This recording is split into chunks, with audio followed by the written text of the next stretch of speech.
नवरागगढ़ एक रंग बिरंगा किंगडम था। यहाँ जिंदगी और खुशी चारों तरफ थी। महल सोने और जूल से जगमगाता था। प्रिंसेस रोशान नवरागगढ़ की जान थी। वो बहुत ब्यूटीफुल और काइंड थी। उसकी हंसी म्यूजिक की तरह थी। लोग उसे प्यार करते थे। रोशान अपने किंगडम से बहुत प्यार करती थी। वो अपना टाइम अपने लोगों के साथ बिताती थी, उनकी हेल्प करती थी, उनकी बातें सुनती थी। वो अक्सर मार्केट में जाती थी, मर्चेंट से बातें करती थी और बच्चों के साथ खेलती थी। सबको अपनी प्रिंसेस रोशान प्यारी थी। एक दिन पैलेस में कुछ म्यूजिशियंस आए। वो दूर देश से आए थे, कहानियां और गाने लेकर। उनका म्यूजिक बहुत अच्छा था। रोशान उनकी म्यूजिक सुनकर खुश हो गई। उसने उन्हें पैलेस में रहने को कहा। वो उनकी सारी स्टोरीज सुनना चाहती थी। म्यूजिशियंस में एक बूढ़ी औरत भी थी। उसकी आंखें प्यारी थीं और वो हमेशा मुस्कुराती रहती थी। उसने रोशन को एक बुक दिया। बुक पुराने लेदर का बना था और उस पर अजीब सिंबल्स थे। ये तुम्हारा गाइड करेगा, बूढ़ी औरत ने धीरे से कहा। रोशन को बुक इंटरेस्टिंग लगा। उसने बूढ़ी औरत को थैंक यू कहा और बुक के सीक्रेट्स जानने की कोशिश करने लगी। हर रात रोशान सपने देखती थी। वो एक प्रिंस का सपना देखती थी। वो लंबा और हैंडसम था। उसकी आंखों में एक गहरा सैडनेस था। वो मूनलाइट में नाचते थे। वो रोशन की तरफ हाथ बढ़ाता था, फिर गायब हो जाता था। रोशन एकदम से उठ जाती थी। उसका दिल जोर जोर से धड़कता था। ये प्रिंस कौन था? वो उसके सपनों में क्यों आता था? ये क्वेश्चंस उसे परेशान करते थे। उसे सपनों वाले स्ट्रेंजर की तरफ खिंचाव महसूस होता था। सपने बिल्कुल रियल लगते थे। रोशन प्रिंस का टच फील कर सकती थी। वो उसके कपड़ों की सैंडलवुड की खुशबू सूंघ सकती थी। ऐसा लगता था जैसे वो उसके पास ही है। फिर वो जाग जाती थी। उसके रूम का एम्प्टीनेस उसे बर्दाश्त नहीं होता था। रोशन उस प्रिंस से मिलना चाहती थी। वो जानना चाहती थी कि वो कौन था, कहाँ से आया था और सिर्फ उसके सपनों में ही क्यों आता था। वो उसे ढूंढने की ठान चुकी थी। वो जानती थी कि उसे अपने सपनों का मिस्ट्री सॉल्व करना होगा। रोशन को बूढ़ी औरत का गिफ्ट याद आया। बुक। इसमें सीक्रेट्स थे। उसे पूरा यकीन था शायद इसमें उसके सपनों का आंसर छुपा था। उसने फिर से बुक पढ़ना शुरू कर दिया। बुक में एंशिएंट स्टोरीज थीं। इसमें मैजिक और प्रोफेसीज के बारे में लिखा था। प्यार और लॉस की कहानियां थीं। रोशन घंटों बुक पढ़ती रहती थी। वो इसके सीक्रेट्स जानना चाहती थी। बुक के सिंबल समझ आने लगे। वो एक हिडन लैंड के बारे में बता रहे थे। एक लैंड जो मैजिक से छुपा हुआ था और एक प्रिंस जो एक पावरफुल कर्स की वजह से फंसा हुआ था। क्या ये उसके सपनों वाला प्रिंस हो सकता था? रोशान का दिल तेजी से धड़कने लगा जैसे जैसे वो आगे बढ़ती गई। बुक में कर्स तोड़ने का तरीका भी लिखा था। प्योर लव का सैक्रिफाइस। क्या वो कर्स तोड़ सकती थी? रोशान जानती थी कि उसे और इन्फॉर्मेशन चाहिए। उसे ये हिडन लैंड और कर्स्ड प्रिंस ढूंढना था। बुक में एक हिडन पाथ के बारे में लिखा था। ये एन्चेंटेड फॉरेस्ट की तरफ जाता था। ये फॉरेस्ट प्रिंस के लैंड का गेटवे था। रोशान ने इस जर्नी पर जाने का डिसाइड किया। उसने अपना प्लान अपनी लॉयल मेड माया को बताया। माया वरीड थी।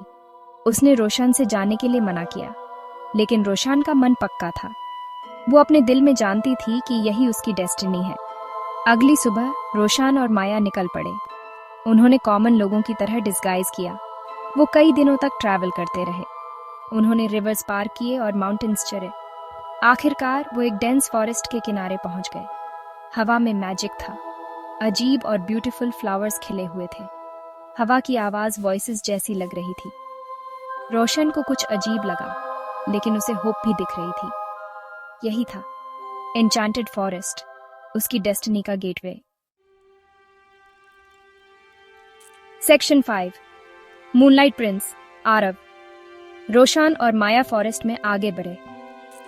बुक उन्हें एक हिडन वाटरफॉल तक ले गया। ये फुल मून की लाइट में चमक रहा था और फिर वो दिखाई दिया। वो वाटरफॉल के पास खड़ा था, मूनलाइट में नहाया हुआ। वो अपने सपनों से भी ज्यादा हैंडसम था। उसकी आंखों में वही सैडनेस, वही लॉन्गिंग थी। वो रियल था। तुम आ गई? उसने धीरे से कहा। उसकी वॉइस में वंडर था। रोशन का दिल जोर से धड़का।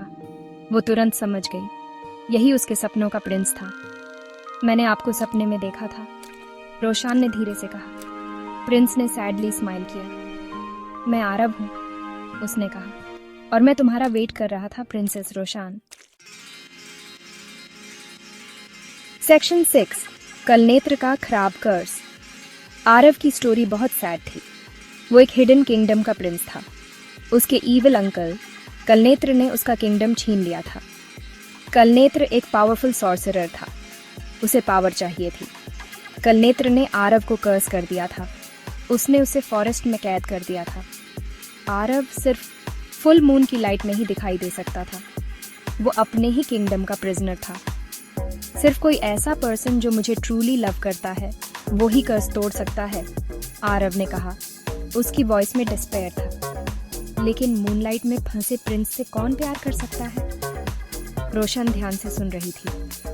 उसे आरव के लिए बहुत दुहक हुआ। उसने उसे एक लॉन्ग जर्नी के बाद ढूंढ लिया था। अब उसे उसके क्रूअल फेट के बारे में पता चला। उसे उसकी हेल्प करनी थी। उसे कर्स तोड़ना था। रोशान ने आरव की आंखों में देखा।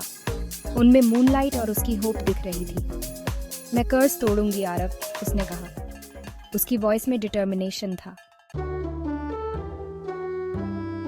सेक्शन 7, मैजिक से स्ट्रॉन्ग लव। रोशान और आरव ने अगले कुछ दिन साथ बिताए। उसने उसके किंगडम कर्स से पहले की जिंदगी के बारे में जाना। आरव रोशान के स्पिरिट, करेज और काइंडनेस से मेस्मराइज था। वो साथ हंसे। उन्होंने स्टोरीज शेयर की। वो एक दूसरे की तरफ अट्रैक्ट हो रहे थे। एक इनविजिबल फोर्स उन्हें पास ला रही थी। मून की लाइट में उनके बीच प्यार ब्लॉसम हुआ, लेकिन उनकी हैप्पीनेस ज्यादा टाइम तक नहीं रही। फुल मून खत्म हो रहा था। वो जल्द ही चला जाएगा और आरव भी उसके साथ गायब हो जाएगा, वापस शैडोज में। रोशान जानती थी कि टाइम कम था। उसे कर्स तोड़ने का तरीका ढूंढना था। उसे अपने प्यारे आरव को बचाना था। सेक्शन 8, रोशन का सैक्रिफाइस, होप की लाइट। एंशिएंट बुक में आंसर था। कर्स तोड़ा जा सकता था, लेकिन इसके लिए सैक्रिफाइस जरूरी था। किसी प्रेशियस चीज का सैक्रिफाइस, लव का सैक्रिफाइस। रोशन का दिल जोर से धड़क रहा था। सैक्रिफाइस अपनी लाइफ फोर्स ऑफर करने का था। यही कर्स तोड़ने का ओनली वे था। ये एक डेंजरस गैम्बल था। ये उसे डिस्ट्रॉय कर सकता था, लेकिन रोशान का मन पक्का था। जैसे जैसे मून सेट होने लगा, फॉरेस्ट पर लॉन्ग शैडोज पड़ने लगे, रोशान ने अपना डिसीजन लिया। वो आरव को बचाएगी, चाहे उसे खुद का सैक्रिफाइस ही क्यों न करना पड़े। वो उसे मूनलाइट के साथ फेड होते हुए नहीं देख सकती थी। उसने एंशिएंट रिचुअल परफॉर्म किया, बुक के वर्ड्स चैंट किए, अपनी लाइफ फोर्स ऑफर की। फॉरेस्ट की सांसें रुक गईं। हवा में मैजिक क्रैकल कर रहा था। रोशान ने अपनी आंखें बंद कर लीं। वो अपनी डेस्टिनी के लिए तैयार थी। सेक्शन 9, हमेशा के लिए मूनलाइट में। एक ब्लाइंडिंग लाइट ने फॉरेस्ट को घेर लिया। रोशान गिर पड़ी। रोशन, आरव चिल्लाया। उसके पास दौड़ा। उसने उसे अपनी बाहों में लिया। उसका दिल टूट गया, लेकिन रोशान जिंदा थी। कर्स टूट गया था। आरव फ्री था। वो अब मूनलाइट का बाउंड नहीं था। वो अपने किंगडम पर रूल करने के लिए फ्री था। रोशन से प्यार करने के लिए फ्री था। फॉरेस्ट खुश था। वाटरफॉल्स गा रहे थे। फ्लावर्स पहले से ज्यादा ब्राइट खिले थे। रोशन का सैक्रिफाइस काम कर गया था। आरव, जो अब कर्स से फ्री था, ने रोशन को हग किया। उसने प्रॉमिस किया कि वो अपनी पूरी जिंदगी उसे चेरिश करेगा। उनकी लव स्टोरी, जो मूनलाइट में शुरू हुई थी, जेनरेशंस तक गाई जाएगी। ट्रू लव और सैक्रिफाइस की पावर की निशानी, किसी भी कर्स से स्ट्रॉन्ग लव। एक लव जिसने हिडन किंगडम में लाइट वापस लाई। हमेशा के लिए मूनलाइट में उन्होंने रूल किया और प्यार किया। उनके दिल एक दूसरे से जुड़े हुए।